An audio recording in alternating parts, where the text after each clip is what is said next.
Kasaysayan ating pag-aralan. Ang kasaysayan ay ating nakaraan. Kwentong bayan, dapat pag-aralan sa ebidensya at tamang saliksik. Katotohanan ay ating makakamit. Unawain ng mabuti ang bawat pangyayari mula sa nakaraan ay makuha natin.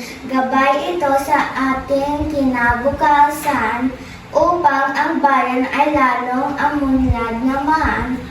Magandang araw mga kaibigan, maligayang pagdating sa ating programa ngayon.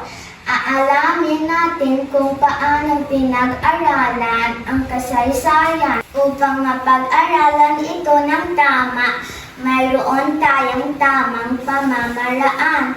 Gumamit tayo ng ebidensya at sanggunian tulad lamang ng sulat, barya o larawan. Halimbawa, kung pag-aaralan ang panahon ng mga bayani, tinitingnan natin ang mga tunay ng tala, hindi haka-haka lang.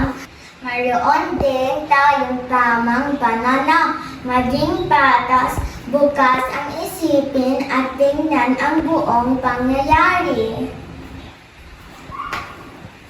Halimbawa, pinag-aralan ang isang pangyayari, tinitimbang natin ang magandang dulot at ang mga maging hamon nito, hindi lang ang isang panig.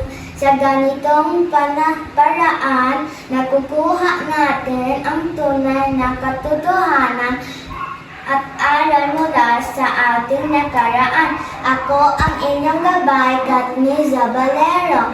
At ito ang lakbay ng kasaysayan. Paalam mga kaibigan!